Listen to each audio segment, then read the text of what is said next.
Conte du voyage du roi Bran. Dans la légende celtique, il existe un poème ancien qui raconte essentiellement l'histoire du voyage de « changement de vie » d'un roi.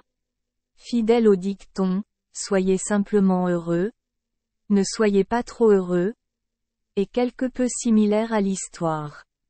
Il y a très longtemps, il y avait un roi en Irlande nommé Bran.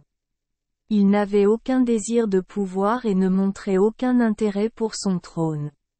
Lors d'une fête, Bran est sorti seul pour profiter du calme et a accidentellement rêvé d'une belle femme qui lui parlait d'un « pays des femmes », probablement une dame occidentale, pays dans Journey to the West, où il n'y a ni tristesse ni de l'anxiété mais seulement de la joie et du bonheur, et bien sûr il n'y a que des femmes, pas d'hommes.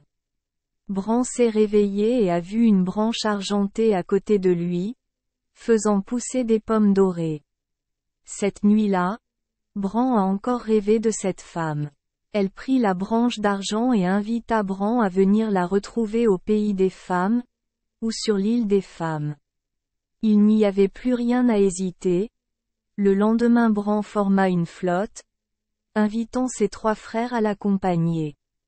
Chaque frère a amené 9 serviteurs, donc un total de 31 hommes, dont Bran, se sont invités à faire ce voyage. Le bateau du roi Bran a traversé de nombreuses mers étranges, rencontrant le dieu de la mer Manannan. Cet homme a raconté que le bateau de Bran ne surfait pas sur les vagues mais sur son jardin, car juste sous la surface de l'eau se trouvait le royaume du dieu de la mer. En général, cela n'aide pas. Bran continua tout droit et arriva sur une île au nom étrange de Moy-Miol, également connue sous le nom d'île de la joie. C'est vrai parce que lorsqu'il s'est approché du rivage, Bran a vu tous les insulaires rassemblés sur la plage et tout le monde souriait largement. C'était tellement amusant. Un marin s'est porté volontaire pour descendre à terre pour enquêter sur la situation. Dès qu'il a mis le pied à terre, il a immédiatement oublié ce qu'il devait faire, il s'est juste tenu le ventre et a souri.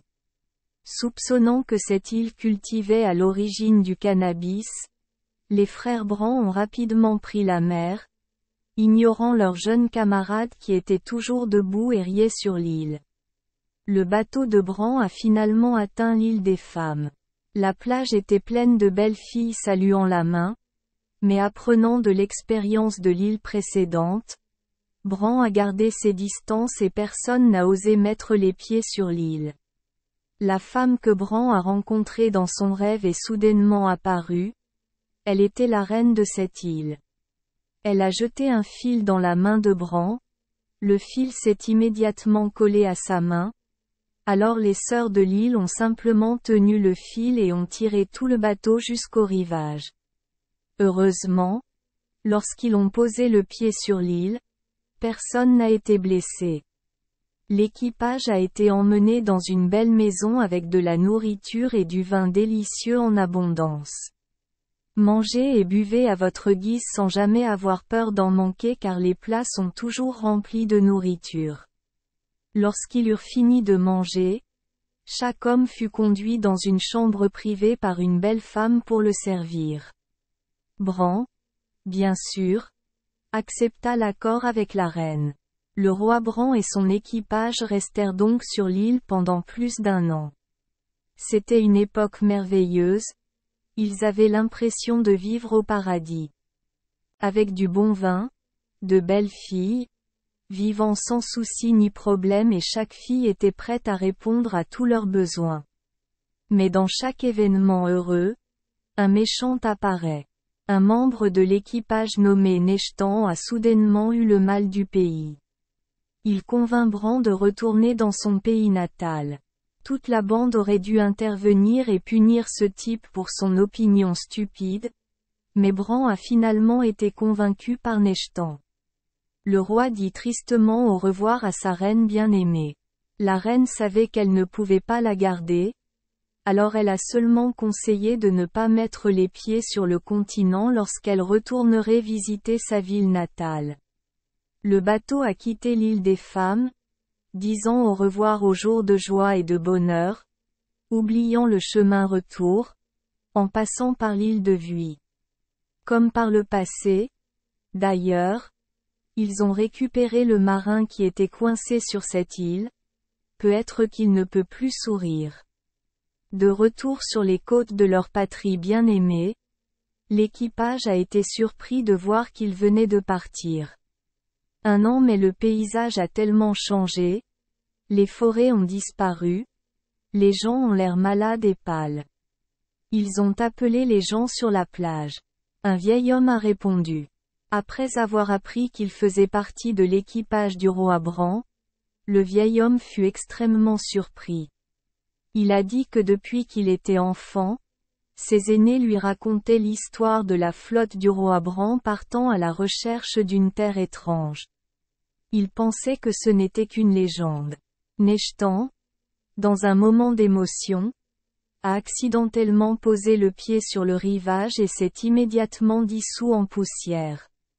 L'équipage a été horrifié de réaliser que cela ne faisait pas plus d'1 an qu'ils étaient partis, mais que plusieurs centaines d'années s'étaient écoulées. Leur bateau avait dérivé hors du temps depuis si longtemps que s'il y retournait maintenant, il ne serait plus que poussière. Bran a donc pris une tablette de pierre, a gravé toute l'histoire de son aventure et l'a jetée à terre pour la postérité. Ensuite, il s'est incliné devant les gens et avec son cheval de fer a galopé vers le ciel. Oups. Alors Bran a ordonné à l'équipage de faire tourner le bateau et de naviguer vers la mer.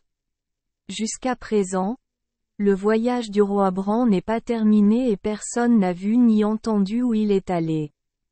Merci les enfants des Esperluette Croisillon 39. Avoir écouté des contes de fées au jour Esperluette Croisillon 39. 8.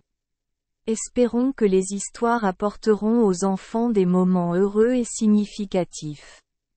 Si vous aimez notre chaîne, veuillez appuyer sur le bouton S Esperluette Croisillon 39. Abonner, pour ne manquer aucune histoire intéressante. Je vous souhaite une bonne nuit de sommeil et de beaux rêves.